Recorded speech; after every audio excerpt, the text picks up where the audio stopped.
আপনারা তো সবাই শপিং মলে আসেন, কার্ড ব্যবহার করেন, কার্ড নিয়ে ওঠেন, যান, জিনিসপত্র কেনেন। কিন্তু জানেন কি, এই কার্ডের পেছনে একটা মজার গল্প আছে।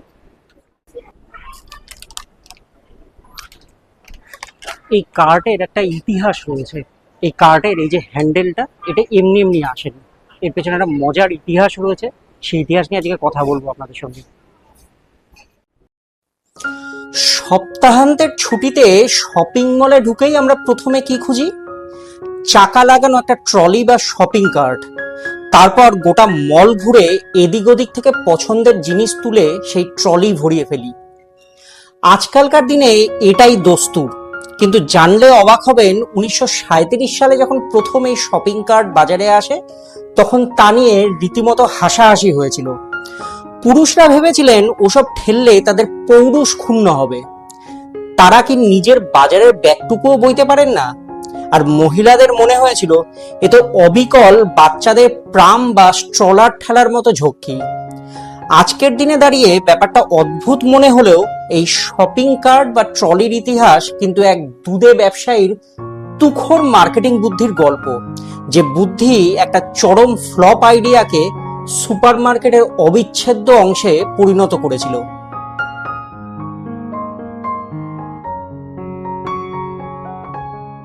1930-এর দশক, আমেরিকা জুড়ে সমাজ আর অর্থনীতিতে তখন বেশ একটা টানাপোড়েন চলছে। একদিকে প্রবল আর্থিক মন্দা, অন্যদিকে আবার প্রযুক্তির জোয়ার। ঘরে ঘরে ব্যক্তিগত গাড়ি আর ফ্রিজের প্রবেশ ঘটেছে। পাড়ার পরিচিত মুদির দোকানের বদলে আমেরিকার বুকে মাথা তুলে দাঁড়াচ্ছে বড় বড় সেলফ সার্ভিস সুপারমার্কেট। সেখানে সাদা অ্যাপ্রন পরা কর্মচারীদের বদলে ক্রেতারা নিজেরাই ঘুরে ঘুরে জিনিসপত্র বাছছেন।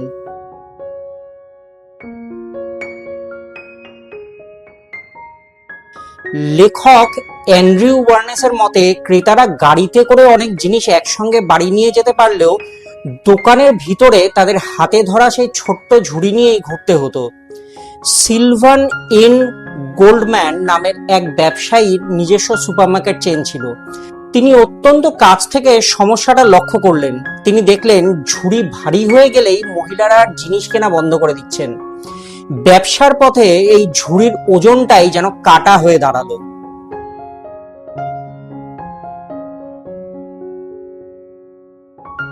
গোল্ডম্যান যে প্রথমে এই সমস্যা সমাধানের চেষ্টা করেছিলেন তা নয়। 1910-এর দশকে জোসেফ ওয়িঙ্গার্টেন নামের এক ব্যবসায়ী চাকাওয়ালা ঝুড়ি এনেছিলেন, কিন্তু কেউ তা ব্যবহার করেননি। 1920-এর দশকে হিউস্টনের একটি দোকানের মেঝে থেকে উঁচুতে রেল লাইনের মতো ট্র্যাক বানানো হয়েছিল, যার ওপর দিয়ে চাকাওয়ালা ঝুড়ি গড়িয়ে নিয়ে যাওয়া হয়। কিন্তু এতে ট্র্যাকে রীতিমতো ট্রাফিক জ্যাম বেঁধে যেত। গোল্ডম্যান ভাবলেন, ক্রেতাদের হাত যদি একটু খালি করে দেওয়া যায় আর দুটো ঝুড়ি রাখার জায়গা করে দেওয়া যায়, তবে বিক্রি বাড়বে হু হু করে।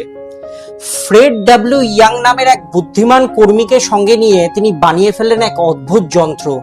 একটা ফোল্ডিং চেয়ারের ফ্রেমে চাকা লাগিয়ে তার উপর বসিয়ে দিলেন ঝুড়ি। একটু এবড়ো খেবড়ো হলেও জিনিসটা ছিল কাজের। 1937 সালের 4 মে তিনি এই কম্বিনেশন বাস্কেট অ্যান্ড ক্যারেজের পেটেন্টও পেয়ে যান।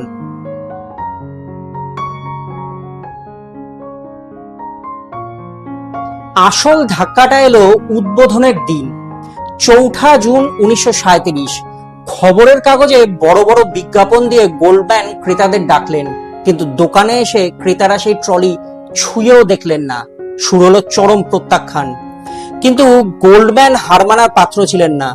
পরের সপ্তাহেই তিনি সংবাদপত্রে আরেকটি সম্পূর্ণ ভুয়ো বিজ্ঞাপন দিলেন। গত সপ্তাহে আমাদের no basket carrying plan superhit হয়েছে। এর সঙ্গেই তিনি খেললেন তার মাস্টার স্ট্রোক। ভাড়া করে আনলেন বেশ কিছু অভিনেতা অভিনেত্রীকে। তাদের মধ্যে সুদর্শন, পেশিবহুল মাচো পুরুষরাও ছিলেন। তাদের কাজ ছিল সারাদিন দোকানে এই ট্রলি ঠেলে ঘুরে বেড়ানো এবং জিনিসপত্র কেনা। অন্য ক্রেতারা যখন দেখলেন দিব্যি স্মার্ট মানুষজন হাসি মুখে ট্রলি ঠেলছেন, তখন তাদেরও ইগোর বরফ গলতে শুরু করলো। বাস, ম্যাজিকের মতো কাজ শুরু। কয়েক সপ্তাহের মধ্যে গোল্ডম্যানের সব দোকানে ট্রলি সুপারহিট। 1940 সালের অগাস্টে আমেরিকার বিখ্যাত স্যাটারডে ইভিনিং পোস্ট পত্রিকার প্রচ্ছদে জায়গা করে নেয় এই শপিং কার্ট।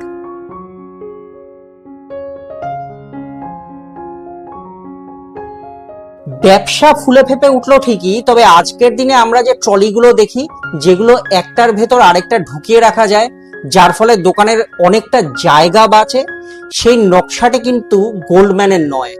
1946 সালে কানসাস সিটির অরোলা ওয়াটসন নামের এক উদ্ভাবক এই বিশেষ নকশাটি, যেটিকে টেলিস্কোপিং কার্ড বলা হয়, সেটি তৈরি করেন। গোল্ডম্যান দ্রুত এই আইডিয়াটি কপি করে 1947 সালে প্রায় একই রকম একটি জিনিস বাজারে নামান, নাম দেন নেস্ট বাস্কার্ট। শুরু হয় পেটেন্ট নিয়ে চরম আইনি লড়াই। তবে প্রতিযোগিতার বাজারে গোল্ডম্যান নিজের কার্টের দাম এতটাই কমিয়ে দেন যে ওয়াটসন পাল্লা দিতে পারেননি। শেষমেশ আদালতের বাইরে রফা হয়। বিশাল অঙ্কের রয়্যালটির বিনিময়ে গোল্ডম্যান এই বিশেষ ট্রলি তৈরির একচেটিয়া অধিকার পান, আর ওয়াটসন বাজার থেকে সরে দাঁড়ান।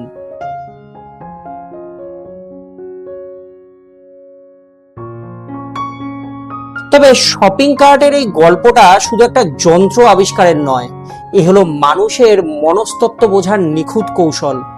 ইতিহাস শেষ পর্যন্ত গোল্ডম্যানকেই মনে রেখেছে, কারণ তিনি দেখিয়েছিলেন শুধু একটা ভালো জিনিসের আবিষ্কার করলেই হবে না, মানুষকে দিয়ে সেটা ব্যবহার করানোর কায়দাটাও জানতে হবে।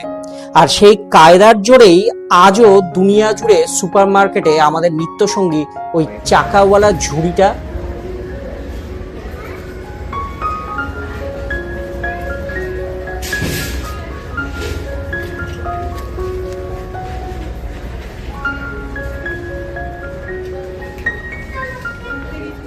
ভিডিওটি ভালো লাগলে লাইক, শেয়ার ও কমেন্ট করুন। সেই সঙ্গে সোশ্যাল মিডিয়ায় লেন্স অ্যান্ড স্পাইসেসকে ফলো করুন। ভালো থাকুন।